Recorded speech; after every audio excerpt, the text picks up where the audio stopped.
এখন যদি নির্বাচন দেয় ওইটা বালির বস্তা দিয়ে আপনি ঠেকাইতে পারবেন না বিএনপির গভর্নমেন্ট ফর্ম করা। ডিসেম্বরের মধ্যে ইলেকশন, আবার 1 ঘন্টা পরে সেটা এডিট করে দেখলাম যে ডিসেম্বর টু জুনে ইলেকশন। কিছু ব্যক্তির যে প্রত্যাশা যে ইউনূস সাহেবকে সামনে রেখে মানে তার মাথায় কাঁঠাল ভেঙে খাওয়া, এখন পর্যন্ত মাঠ পর্যায়ে পর্যন্ত একটা সুসংগঠিত কর্মী বাহিনী বলেন দল বলেন সেটা আছে এখন বিএনপির। এবং এখন যদি নির্বাচন দেয় ওইটা বালির বস্তা দিয়ে আপনি ঠেকাইতে পারবেন না বিএনপির গভর্নমেন্ট ফর্ম করা। ফেসবুকে আপনার যত কথা বলুক, তাহলে বিএনপি একটা বড় পার্টি, তার সাথে তো আন্ডারস্ট্যান্ডিং দরকার।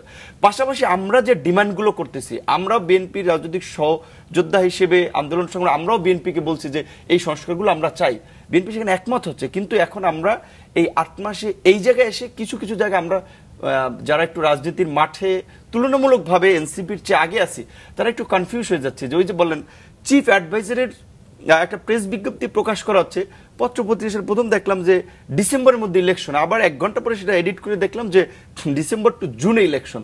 এবং আমরা যতদূর জানি প্রধান উপদেষ্টা তার ইমেজের ব্যাপারে কনসার্ন, তিনি জানেন যে বাংলাদেশের মতো একটা থার্ড ওয়ার্ল্ড কান্ট্রিতে এখন যে এই যে রাজনৈতিক দলগুলোর যে দীর্ঘ সংগ্রাম গণতন্ত্রের জন্য, ভোটের জন্য, সেটাতে যদি ডিলে করা হয় এখানে আন্দোলন সংগ্রামের মতো পরিস্থিতি তৈরি হবে, দেশে এইরকম পরিস্থিতিতে আরো অস্থিরতা বাড়বে। এমনি আমাদের পরাজিত শক্তি নানান অপতৎপরতায় লিপ্ত, সেটা প্রধান উপদেষ্টার একটা আমি মনে করি সম্মানের হানি হতে পারে আন্তর্জাতিক অঙ্গনে। যে ডক্টর ইউনূস নোবেল লরিয়েট, ওই সূচির তো একটা মানে আছে যে নোবেল লরিয়েট ওখানে মিয়ানমারে কি অবস্থাটা তৈরি করেছে।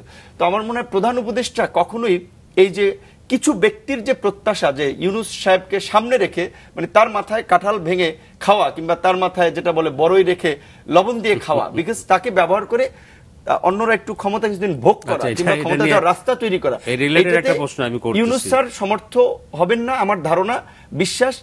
এখন যেটা কনফিউশনটা তৈরি হচ্ছে যে সংস্কার কমিশনের রিপোর্টগুলো অন দ্য টেবিল, চাইলে তো এতদিন অনেক কিছু বাস্তবায়ন করা হইতে পারতো, কিন্তু এখন পর্যন্ত সেটা বাস্তবায়ন করা হয় নাই। এবং মোশাররফ ভাই যেটা বললো দ্যাটস দ্য রিয়েলিটি।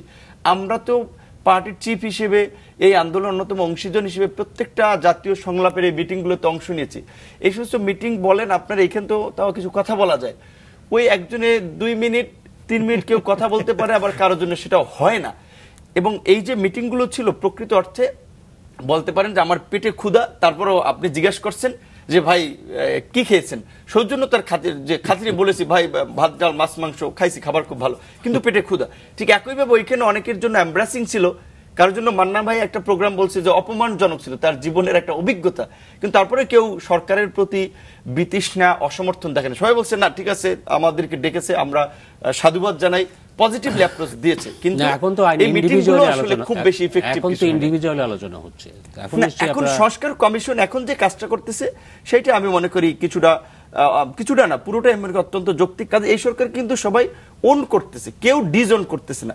কিন্তু এখন বলতে গেলে আপনি যেটা মোশাররফ ভাইকে বলছেন, আপনি বহুবার দাবি করছেন যে এই সরকার দিয়ে হচ্ছে না, এটা জাতীয় সরকার করতে হবে, রাইট? এইখানেই বলছিলাম যে আমি ডিজাইন তো করছেন, আমি একটু কিছুটা মানে একটু বিড়ম্বনায় পড়ছি, যে কারণ এখনকার মিডিয়া কিংবা অনেকে রাজনৈতিক প্রতিপক্ষকে ঘায়েল করার জন্য এমন ন্যারেটিভ করা হয় যে না ভিপি নূর আগে বলছে এক কথা এখন বলে আর এক কথা। আমি কিন্তু পরিষ্কারভাবেই বলছিলাম যে কোনো নির্দিষ্ট বলয়ের সরকার এই সংস্কারগুলো বাস্তবায়ন করতে পারবে না। এবং আমি বিএনপি করি না, কিন্তু আমি বলছি যে বিএনপি সাথে যদি একটা সমঝোতা নেগোসিয়েশন না হয় কোনো কার্যকর সংস্কার সরকার করতে পারবে না।